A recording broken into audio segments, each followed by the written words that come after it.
Learning with tips and tricks की online classes में एक बार फिर आप सभी का स्वागत है। इन क्लासेस को हम रिवीजन क्लास के नाम से जानते हैं। जैसा कि मैंने आपको पिछले वीडियो में बताया था कि हम शुरुआत 18वीं शताब्दी के भारत से करेंगे।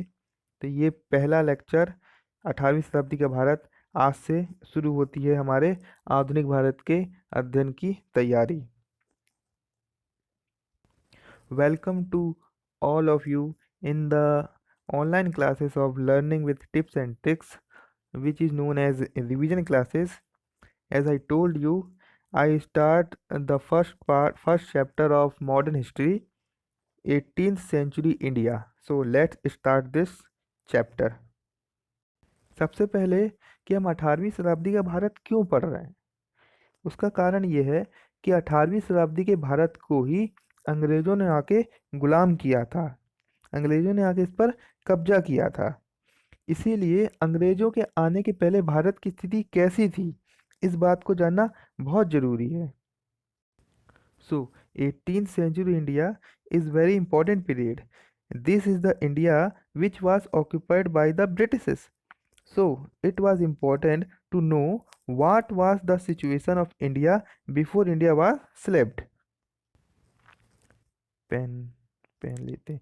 ठीक है, इसकी शुरुआत यहाँ से होती है कि 18वीं शताब्दी में क्या चल रहा था, हम आज इस बारे में बात करने वाले हैं। तो धीरे धीरे मुगल कमज़ोर होने लगे थे। मुगल कमज़ोर हो रहे थे, इसके बारे में एक अलग से वीडियो भी बनाएंगे। तो मुगल धीरे धीरे कमज़ोर हो रहे थे और स्थानीय राजनीतिक और आर्थिक शक्तियाँ सर उठाने लगी थी। इसका उदाहरण है बंगाल, अवध, मैसूर और Maratha. Means the Mughal were gradually weakening, due to which local power began to stand. ठीक है, मतलब कि छोटी छोटी शक्तियाँ, मतलब जो छोटे छोटे राज्य थे जो एक समय में मुगल शक्तियों के अधीन हुआ करते थे, वो अब धीरे धीरे उठने लगे थे। उसका कारण ये था कि मुगल कमजोर होते जा रहे थे। ठीक। सो द लोकल पावर, ये जितने लोकल पावर हैं ये धीरे धीरे ऊपर उठने लगे थे। Local powers were beginning to establish their supremacy. इसमें मुख्य रूप से बंगाल, मराठा और हैदराबाद, ये और मैसूर, ये तीन बहुत महत्वपूर्ण है। इसको हम डिटेल में पढ़ेंगे आगे। ठीक है, इनको राज्यों को मैंने तीन भागों में किताब में लिखा था इसलिए बांट दिया है। इतना ज़्यादा जानना जरूरी है नहीं, पर जान लेते हैं। पेन। तीन प्रकार के राज्य थे, मतलब मुगलों के अधीन। एक वो राज्य थे जो इस बात को लेकर आश्वस्त थे कि हम आगे जाके स्वतंत्र हो जाएंगे। एक वो जो हमेशा विद्रोह करते रहते थे, रिबिलियस। एंड वो राज्य जो मुगलों से बहुत दूर थे, जिन पर केवल मुगलों का नाम मात्र का कंट्रोल था। ठीक है, ये सभी राज्य मुगलों के अधीन हुआ करते थे, लेकिन जैसे जैसे मुगल पतन की ओर जा रहे थे तो ये राज्य अपने आप को स्वतंत्र करते जा रहे थे। लेकिन इनकी अगर हम राजनीतिक संरचना की बात करना चाहें तो बात करते हैं कि इन सभी राज्यों ने कार्यविधि और पेन कहाँ गया, इन सभी राज्यों ने कार्यविधि एवं प्रशासनिक ढांचा मुगल से ही प्राप्त किए थे, क्योंकि ये एक समय में मुगल का ही हिस्सा हुआ करते थे। तो these states get the administrative and working structure from the Mughals. मतलब इनका कार्यविधि करने काम करने का तरीका और प्रशासनिक ढांचा ये मुगलों के समान ही था। वही राजा थे, उसके नीचे सामंत, उसके नीचे जमींदार, उसके नीचे आखिरी में किसान। So we can say that the structure of these states was as similar as Mughals. और हाँ, मुगलों के पतन के बाद ये राज्य, इन राज्यों में जो शासक होते थे उन्होंने अपने आप को स्वतंत्र कर लिया था। इन्होंने अपने आप को स्वतंत्र कर लिया था, लेकिन ये नाम मात्र के लिए अपने आप को मुगलों के अधीन कहते थे।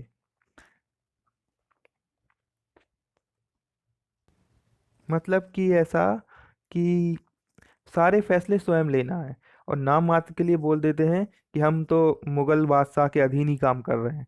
फॉर एग्जाम्पल बंगाल में मुर्शिद कुली खां वगैरह थे, वो अपने ही फैसले सब सब स्वयं ले रहे थे। उन्होंने स्वयं अंग्रेजों को अपने यहाँ व्यापार करने के लिए अनुमति दी थी, और वो कहते ये थे कि हम मुगलों के अधीन हैं। So the local powers use to call themselves under the Mughal even after becoming independent. ठीक है। अच्छा, अधिकांश राज्यों में पेन अधिकांश राज्यों में राजनीतिक अधिकारों का विकेंद्रीकरण हो गया था। इसका अर्थ समझते हैं। The political rights were decentralized in these states. इसका अर्थ क्या है, देखिए क्या होता था। लगातार मुगल पतन की ओर थे, ठीक है। स्थानीय राजा ऊपर उठ रहे थे, वो भी ठीक है।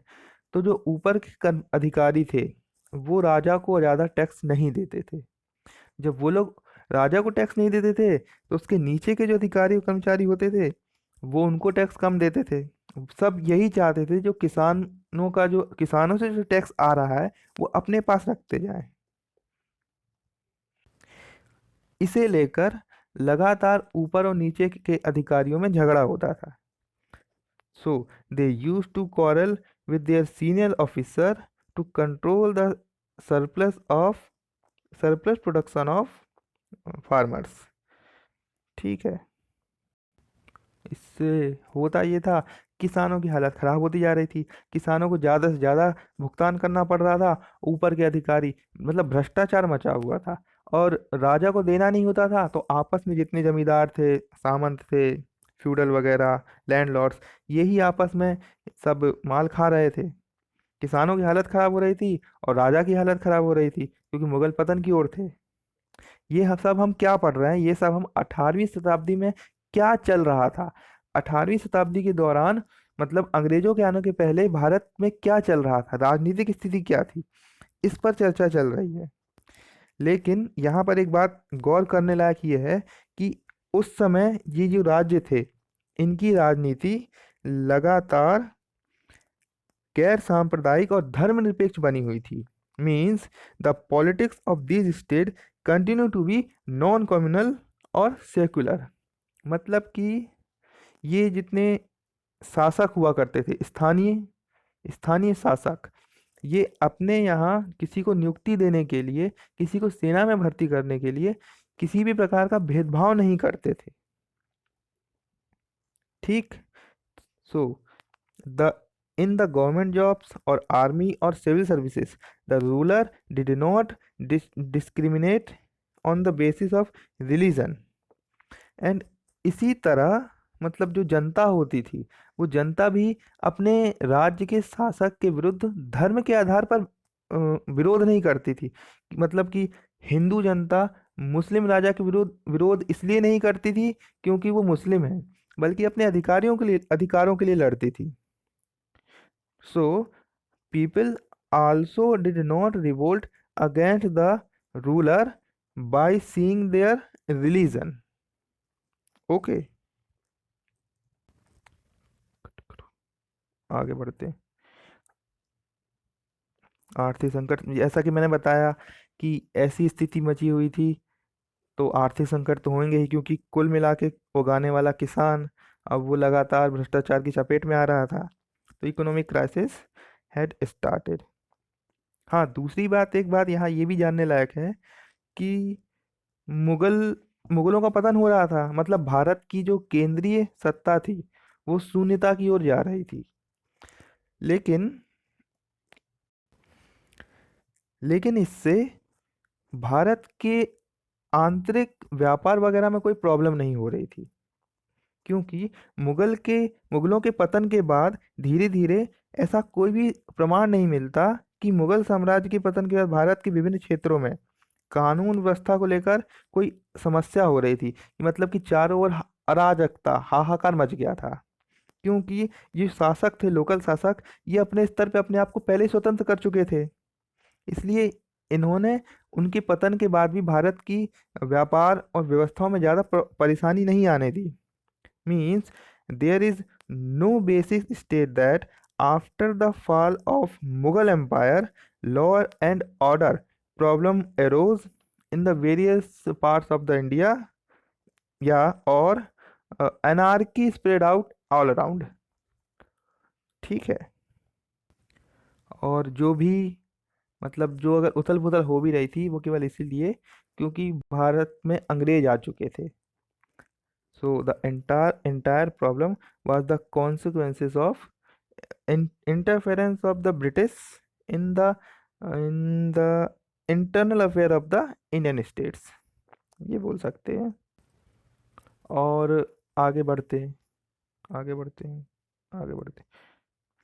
इसके पहले एक पॉइंट ये जानना पेन इसके पहले एक पॉइंट ये जानना चाहिए कि जैसे जैसे ये स्थिति चल रही थी, अब लगातार सामंतों और जमींदारों जागीरदारों की संख्या वृद्धि हो रही थी और ये लोग कृषि आमदनी के लिए लड़ रहे थे एक दूसरे से, तो किसानों की हालत खराब होती जा रही थी।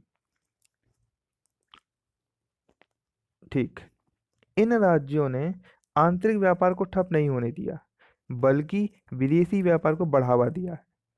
लेकिन आधारभूत औद्योगिक ढांचे को आधुनिक रूप देने के लिए कुछ भी नहीं किया।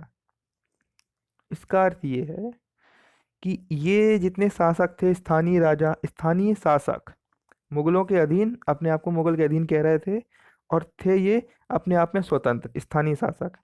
ये आंतरिक व्यापार तो करने के लिए मतलब ये पूरी तरह से स्वतंत्र थे, तो ये आंतरिक व्यापार करने करने कर ही रहे थे और ये ठप भी नहीं होने दे रहे थे और विदेशी व्यापार को बढ़ा भी रहे थे, लेकिन व्यापार को आधुनिक रूप देने के लिए कुछ भी नहीं कर रहे थे और ऊपर से अपने आसपास के राजाओं से लड़ते थे।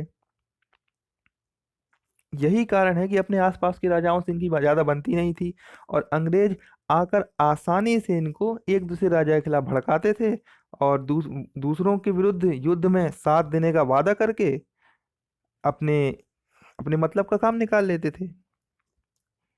ठीक है। सो these states did not allow to fall down the internal trade. Actually, they promoted foreign trade, but unfortunately, they did nothing to modernize the basic industrial structure. Okay, आगे बढ़ते हैं।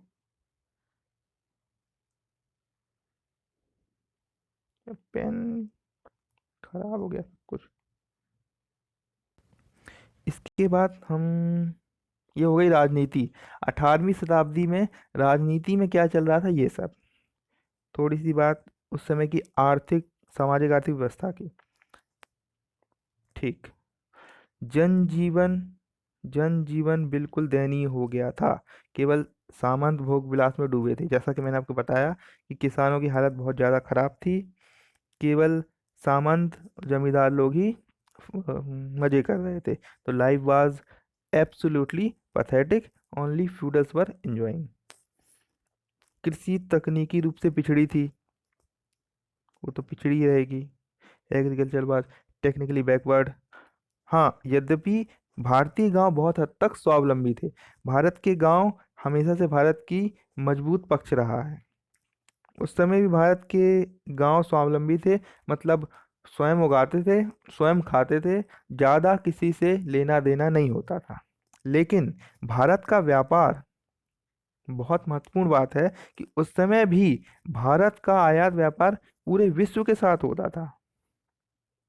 Means India's export import were to all over. अगर अगर ये बात जाननी है कि भारत से क्या क्या, भारत में क्या क्या आता था, तो जनरल सी बात है, इसके बारे में ज़्यादा मैं डिटेल में नहीं बता रहा हूँ। भारत विदेश मतलब विदेशों से, आसपास से, भारत फारस की खाड़ी से मोती, कच्चा माल, खजूर, मेवे वगैरह आते थे। अरब से कहवा, इंडोनेशिया से मसाले आते थे, चीन से चीनी और चीनी मिट्टी, ये तो याद रखना आसान है, सिंगापुर से टिन, ये सब आते थे। अब भारत से जाता क्या था? भारत के बाहर सबसे महत्वपूर्ण चीज जाती थी सूती वस्त्र, कॉटन। भारत के सूती वस्त्र पूरी दुनिया में मशहूर हुआ करते थे उस समय। The cotton textile of India were famous all over the world. इतने प्रसिद्ध थे, मतलब भारत के कपड़ों की, सूती सूती कपड़ों की पूरे दुनिया में डिमांड थी। और इन्हीं इसी उद्योग को अंग्रेजों ने आके ठप कर दिया। भारत सोने की चिड़िया इस सूती वस्त्र उद्योग के कारण कहलाता था। और अंग्रेज आएंगे तो यहाँ से कच्चा माल लेके जाएंगे, ना यहाँ पर सूती वस्त्र बनाने देंगे, बल्कि विदेश ले जाकर कच्चे माल को मशीन से बनाकर बहुत सस्ते दामों में लाकर भारत में बेचेंगे। और यही कारण है कि और उसको भी खरीदने पे मजबूर भी करेंगे, और कपड़ा धोने के लिए नील की खेती भी करवाएंगे। इसलिए भारत की जो ये व्यापार था वो पूरी तरह से फिर ढह तहस नहस हो जाता है, ढह जाता है, और हम गुलाम बनते जाते हैं धीरे धीरे।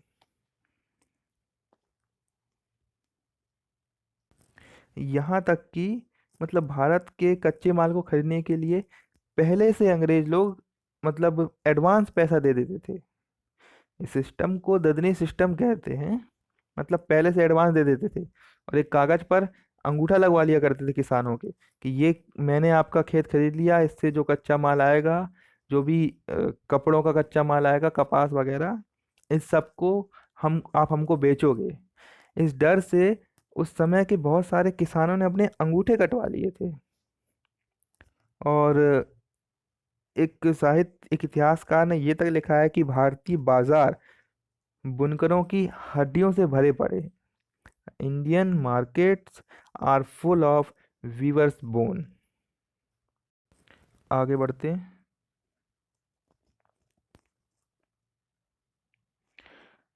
18वीं शताब्दी के दौर में, गैर उपनिवेशवादी दौर में, भारत में पेन भारत में भारत में आंतरिक विदेशी व्यापार की स्थिति के विषय में इतिहासकारों में मतभेद है।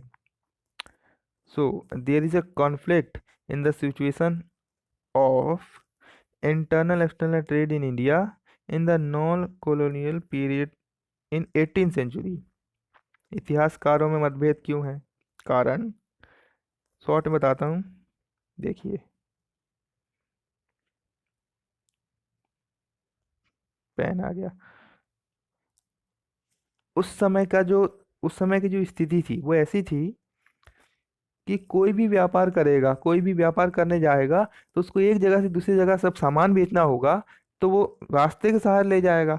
और उस समय चोरी डकैती लूटपाट बहुत होती थी, लूटपाट होती थी, और उसको बचाने के लिए कोई नहीं होता था।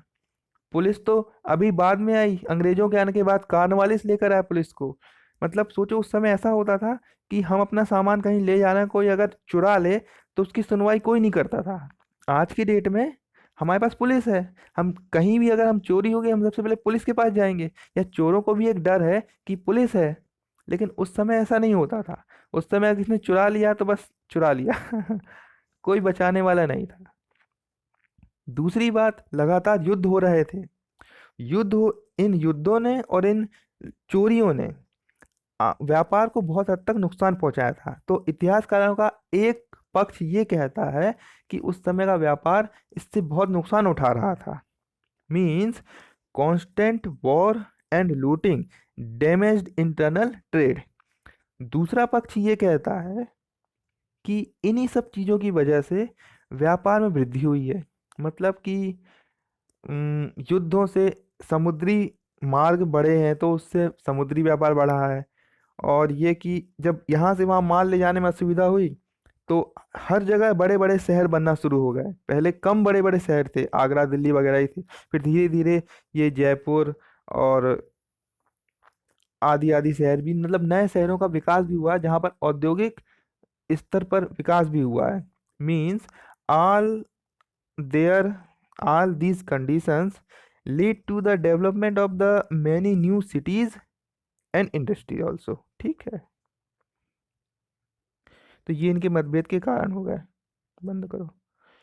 कि क्यों मतभेद, मतलब एक पक्ष ये कहता है कि ये लूटपाट मची थी इसके कारण व्यापार प्रभावित होता है, और दूसरा पक्ष ये कहता है कि नहीं नहीं, इन्हीं सब चीजों ने नए नए उद्योगों का विकास किया है। अब बात करते हैं उस समय की थोड़ी सी, 2 मिनट में। भारत उस समय शिक्षा कैसी दी जाती थी, ये सब बात चल रही है। 18वीं शताब्दी के समय भारत कैसा था? ठीक है, तो पेन ले लेते हैं पहले तो।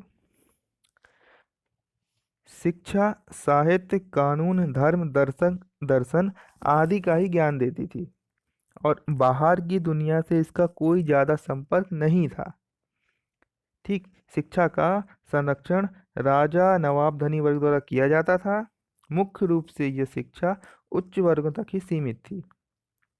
Means Indian education was limited और bounded to literature law religion philosophy. It did not connected with the outside world. Mainly it is limited to the upper class. Bharat की शिक्षा उस समय केवल धर्म ज्ञान दर्शन इन्हीं सब पर आधारित थी। अलग से कुछ आज की जैसे फिजिक्स केमिस्ट्री मैथ नहीं पढ़ाया जाता था। दूसरी बात ये कि ये विदेशों से टच में नहीं थी। इसका बहुत बड़ा खामियाजा हमें उठाना पड़ा। अगर हम उस समय विदेशों से टच में होते, और क्योंकि हमसे पहले भी अंग्रेजों ने कई जगह पे कब्जा कर रखा था, कई उपनिवेश बना रखे थे। अगर भारतीय राजा, ये भारत की राजाओं की बहुत बड़ी कमी रही है, अगर भारतीय राजा उस समय अपने आसपास की विदेशों से संपर्क में होते, या उनके पास नॉलेज होता इस चीज का कि वहां पर क्या कैसे उनने उपनिवेश बना लिए अंग्रेजों ने आकर, तो शायद भारतीय राजा एकजुट होकर इन अंग्रेजों का विरोध करते, और हम बच सकते थे इन चीजों से। लेकिन अब क्या है जो हो गया, हम तो इतिहास पढ़ रहे हैं केवल। आगे बात करते हैं सामाजिक जीवन की। ज्यादा बात नहीं, इसमें मतलब शॉर्ट शॉर्ट में पढ़ रहे हैं कि 18वीं शताब्दी में भारत की स्थिति क्या थी, क्या चल रहा था। तो 18वीं शताब्दी में पेन 18वीं समाज दो भागों में बटा हुआ था, वैसे ही जैसे आज बटा हुआ। हिंदू मुस्लिम, and Hindu again divided into several castes, and Muslim are also divided into several castes। जाति व्यवस्था तो चली आती, बहुत ज्यादा पीछे भी नहीं पड़ रहा है हम, दो तीन सौ साल ही पीछे जा रहे हैं। 18वीं शताब्दी। ठीक है। तो हिंदुओं में जातियों में बटी थी, जाति प्रथा थी, फिर जाति प्रथा थी तो बस जाति प्रथा की सारी चीजें, जात पात तुअर वगैरह। और थोड़ी सी बात यहाँ पर, परिवार होता था पितृसत्तात्मक, मीन्स पेट्रियार्कल। महिलाओं की स्थिति खराब थी, धीरे धीरे आगे जाके और खराब होती जाएगी। बस केवल केरल एकमात्र ऐसा राज्य था जहाँ पर मातृ सत्तात्मक व्यवस्था थी, मीन्स मेट्रियार्कल। ठीक है, ये हो गया सामाजिक जीवन। इसके बाद आगे बात करेंगे भारतीय राज्यों के बारे में। मतलब हम पढ़ रहे हैं 18वीं शताब्दी में क्या माहौल था, कैसी स्थिति थी। सबसे पहले ये देखा कि राजनीति में क्या चल रहा था, उसके बाद ये जाना कि सामाजिक जीवन कैसा था, आर्थिक जीवन कैसा था, शिक्षा कैसे मिलती थी, क्या क्या संस्कृतियां, थोड़ी थोड़ी मतलब शॉर्ट में देख लिया। अब हम ये देखते हैं कि उस समय भारतीय राज्य क्या क्या मतलब कैसे थे, कौन कौन से राज्य थे। सबको नहीं पढ़ेंगे अभी, शॉर्ट में कुछ दो चार देख लेते हैं, और उनके राजा वगैरह। इसको मतलब जो बड़े बड़े राज्य हैं जैसे मराठा, या जो बंगाल है, या हैदराबाद है, इसको तो अभी आगे डिटेल में पढ़ना है। अभी शॉर्ट में देखते हैं इसको, छोटी छोटी चीज़ों को कि इनमें है क्या। सबसे पहले पंजाब। पंजाब पंजाब में सिख थे। सिख का शाब्दिक अर्थ होता है शिष्य। The word Sikh means प्यूपिल।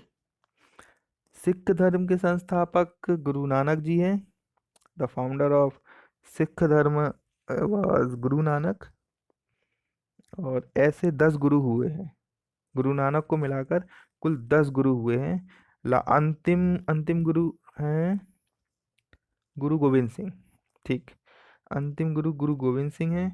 और गुरु गोविंद सिंह ने ये जो गुरु की जो प्रथा थी गुरु आगे बनने की, इसको समाप्त कर दिया था। उसके बाद कोई गुरु नहीं हुए। गुरु अभी केवल अपन इसके बारे में मध्यकाल में और प्राचीन में वीडियो बनाएंगे।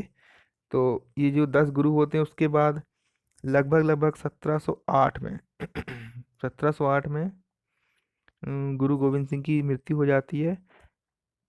उसके बाद एक बंदा बहादुर, हाँ, बंदा सिंह या बंदा बहादुर के नाम से मतलब ये व्यक्ति कुछ समय तक मुगलों का विरोध करता है।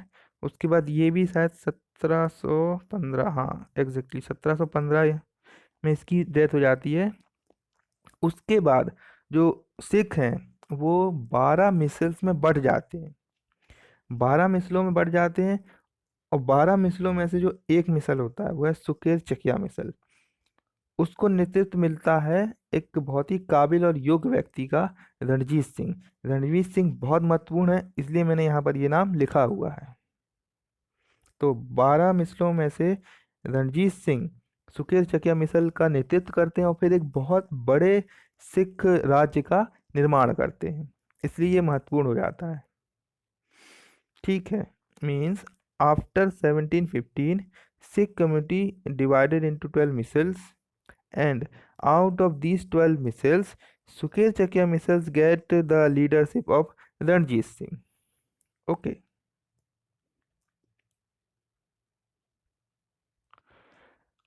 Then जाट, ये भरतपुर के आसपास का क्षेत्र, दिल्ली के आसपास, आज भी यहीं पर है। जाटों के बारे में बात करें, जाट उस समय की खेती करने वाली एक जाति मानी जाती थी। ठीक है, तो जाट वर वन ऑफ द कल्टिवेटर्स। असल में मुगल इन पर अनावश्यक टैक्स लगाते थे, तो इस टैक्स का विरोध करने के लिए कर लगाते थे, इस टैक्स का विरोध करने के लिए विद्रोह करते थे। तो जाटों के जो दो प्रमुख विद्रोह हुए बहुत महत्वपूर्ण, एक हुआ था 1669 में और एक होता है 1688 में। जाट विद्रोह तो होते रहते हैं। उसके बाद जाटों के विद्रोह होते हैं कैंसिल। देन इन जाटों को एकत्र करने का श्रेय दो लोगों को जाता है, एक है चूरामन और दूसरा है बदन सिंह। दो महत्वपूर्ण नाम हैं। लेकिन अगर हम जाटों की बात करें तो जाटों में सबसे महत्वपूर्ण जाट का नाम जो है वो मैंने यहाँ लिख दिया है। सबसे महत्वपूर्ण जाट सूरजमल है। ये इसलिए महत्वपूर्ण है क्योंकि जो 1761 को पानीपत का युद्ध होगा तीसरा, उसमें यही जाटों का सरदार रहता है और ये काफ़ी इंटेलिजेंट आदमी रहता है। ठीक है, इसलिए इसका नाम हम अभी याद भी करेंगे कि जाटों का सरदार सूरजमल है।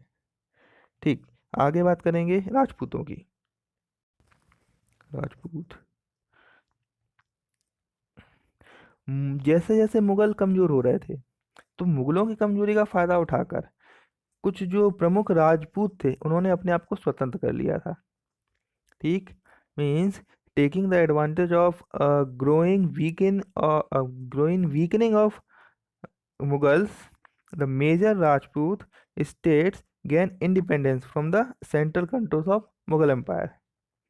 ठीक है, इसमें से हम सब अभी तो ज़्यादा बात नहीं कर रहे हैं, अभी सबसे महत्वपूर्ण एक ही राजा की बात करेंगे, वो थे जयपुर के सवाई राजा, नहीं सॉरी आमेर के, हाँ एक ही बात है, सवाई राजा जय सिंह। ये बहुत महत्वपूर्ण नाम मिलेगा, ये बहुत इम्पोर्टेंट भी है। ये 18वीं शताब्दी के सबसे सर्वश्रेष्ठ राजपूत थे। और भारत मतलब, और राजपूतों के ही नहीं, अगर ये देखा जाए तो पूरे उस समय के जो भारत के जितने राज्य थे उसमें सबसे ज़्यादा इंटेलिजेंट और कला प्रेमी थे। इन्होंने ये खगोल शास्त्री थे और इन्होंने जयपुर शहर, जैसा कि नाम से ही पता चलता है, जयपुर शहर बसाया है। और जयपुर शहर को क्या बसाया है, और इन्होंने उसको एक विज्ञान कला के केंद्र के रूप में विकसित भी किया है। और इस बात को विदेशों में भी पहचाना गया आगे जाकर। मतलब भारतीय संस्कृति का विदेशों में प्रचार प्रसार करने का श्रेय भी राजा जयसिंह को जाता है। ठीक है, तो he was the best ruler of the 18th century in India. हाँ, एक महत्वपूर्ण बिंदु यहाँ ये है कि ये जो जयसिंह हैं इन्होंने 5 वेधशालाओं का निर्माण भी किया था। 5 वेधशाला का नाम के अलावा जयपुर के अलावा 4 हैं। जयपुर है, दिल्ली है, वाराणसी है, मथुरा है और एक है हमारा उज्जैन।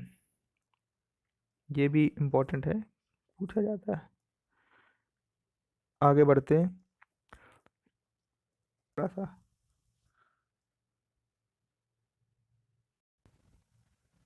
केरल केरल। पेन। उस समय केरल नहीं हुआ करता था।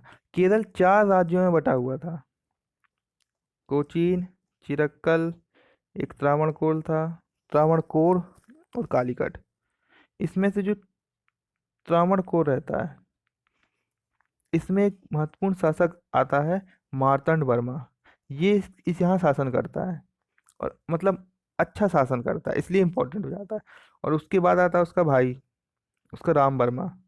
ये महत्वपूर्ण है। राम वर्मा उस समय के बहुत ही मतलब इंटेलिजेंट लोगों में से जाना जाता है। और ये उस समय भी मतलब विभिन्न भाषाओं के न्यूज़पेपर पढ़ता था। मतलब यह एकमात्र आदमी था जो उस समय देश विदेश की जानकारी लेना पसंद करता था। और कहा जाता है कि ये उस समय इंग्लिश पेपर पढ़ता था, इंग्लिश न्यूज़पेपर। उस जमाने में ये राजा शायद एकमात्र होगा जो इंग्लिश न्यूज़पेपर पढ़ता था, इसलिए इम्पोर्टेंट है।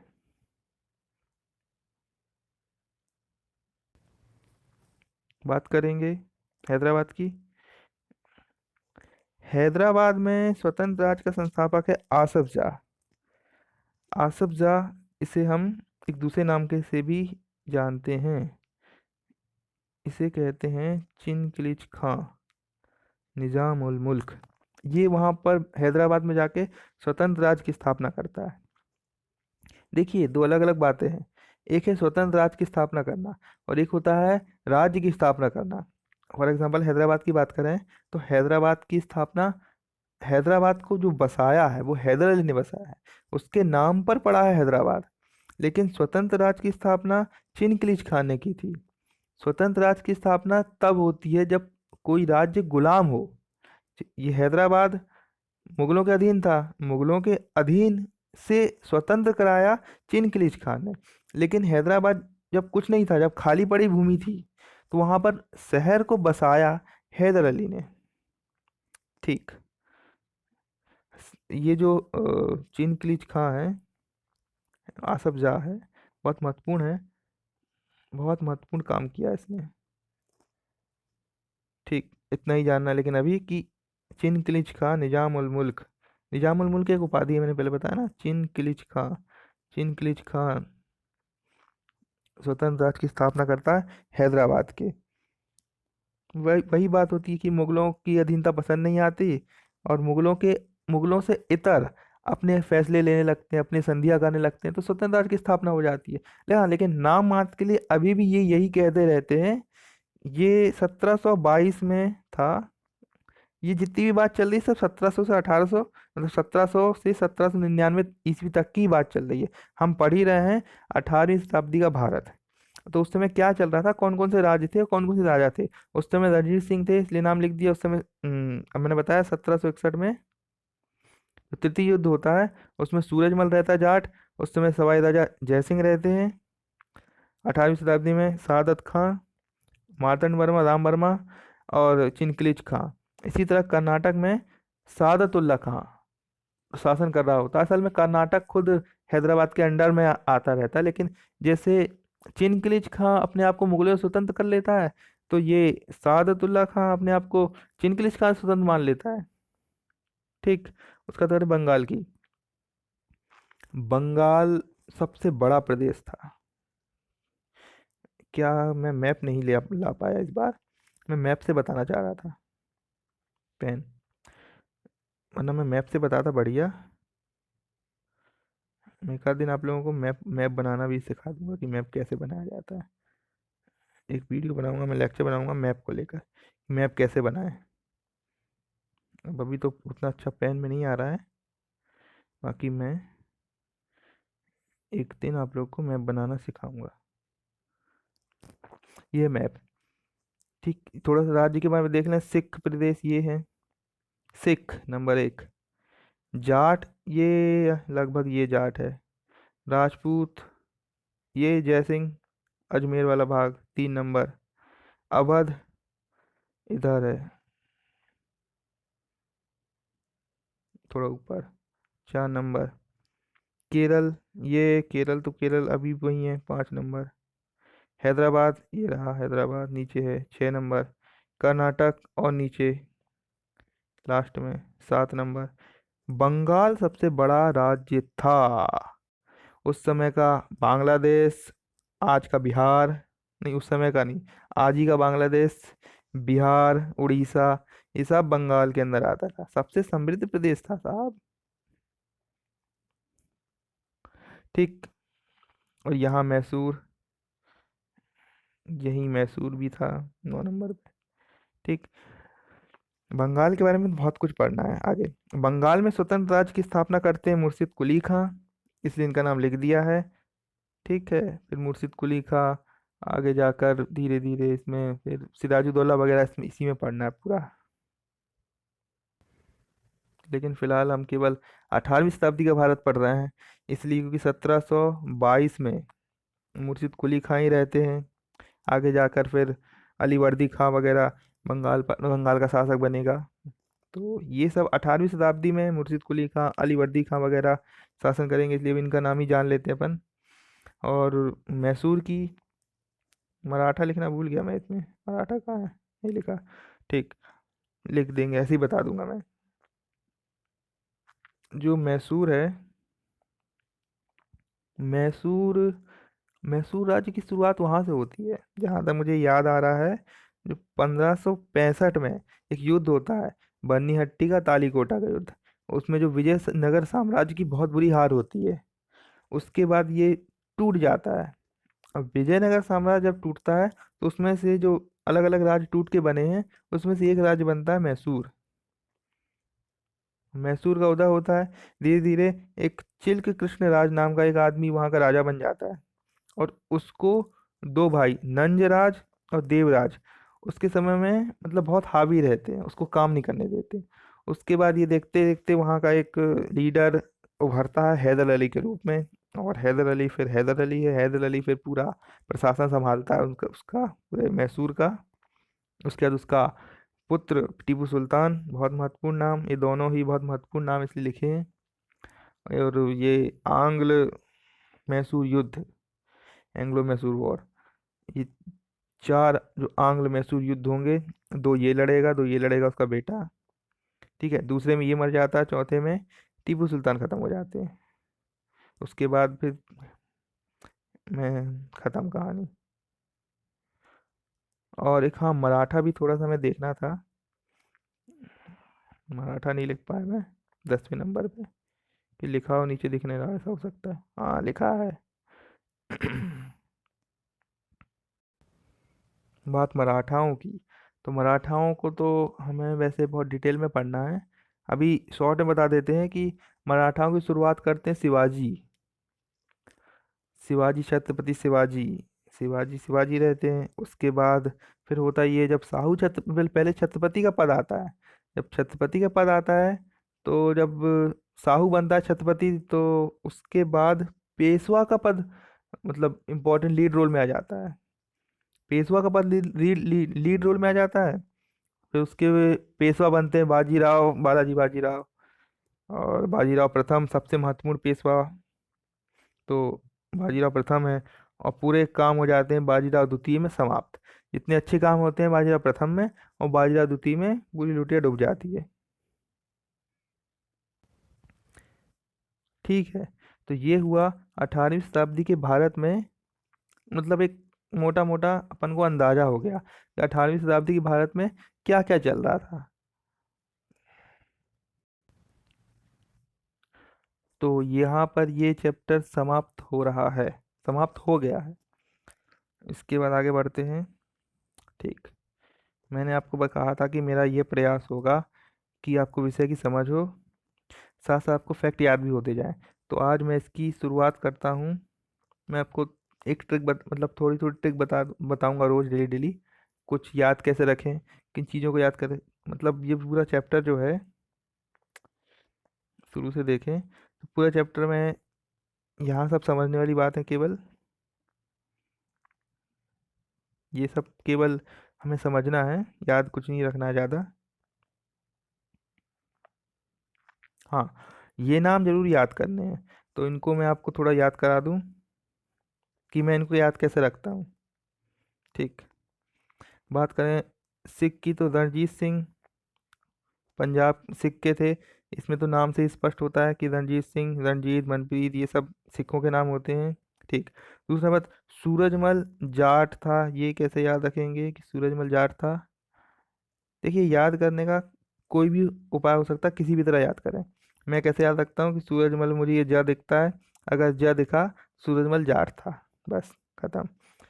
सवाई राजा जय सिंह, तो जय सिंह जैसा कि नाम से पता चलता है, जय सिंह जयपुर शहर बसाया है, तो जय सिंह का नाम जयपुर से याद किया जा सकता है। अवध सादत खां, ये नाम महत्वपूर्ण है याद करना, क्योंकि केवल अवध में यही याद करना है कि सादत खां ने बसाया। ठीक। तो इसको मैं याद ऐसे रखता हूँ, आप लोग पढ़ेंगे सादत खां, और मैं पढ़ूंगा सवादत खां। तो सवादत खां, अवध मिल जाएगा। केरल में मातंड वर्मा याद रखना इतना जरूरी नहीं है। हैदराबाद, इसका नाम याद रखना चिनक्लिच खां, चिनक्लिच खां निजामुल मुल्क। अरे इसको तो बहुत पढ़ना है, इसको याद, वैसे मुझे याद है, इसलिए मैं इसकी कोई ट्रिक नहीं बनाई, सीधी बात तो ये है। फिर कर्नाटक में सादुल्ला खां, नॉट इम्पोर्टेंट। बंगाल मुर्शिद कुली खां इम्पोर्टेंट है। इसे मैं ऐसे याद रखता हूँ, मुर्शिद कुली खां को बंगाल, तो इसको मैं कुली खां की जगह गुली खां का याद करता हूँ। तो मुर्शिद कुली खां बंगाल का, ये गुली खां, बंगाल का गुली खां, मुर्शिद कुली खां, ऐसे याद हो जाता है। हैदराबाद और टीपू सुल्तान बताने की जरूरत नहीं है, बहुत इंपॉर्टेंट नाम है।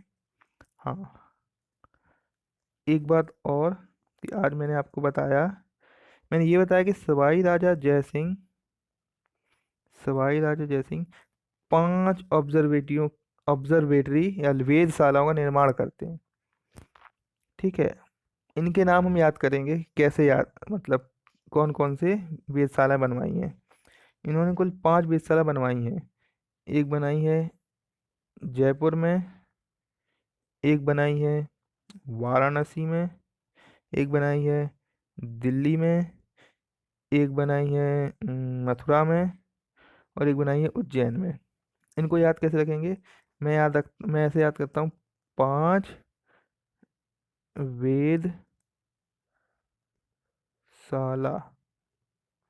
5 वेधशाला बनाई है। पहला जयपुर, ये हो गया जयपुर। दूसरा वाराणसी, ये हो गया वाराणसी। तीसरा दिल्ली, ये है दिल्ली।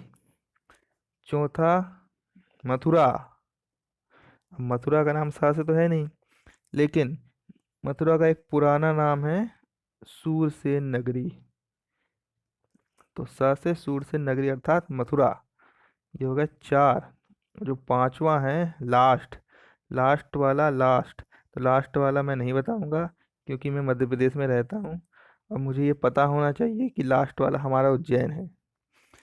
इस तरह से मैं याद रखता हूँ इनकी 5 वेधशालाएं।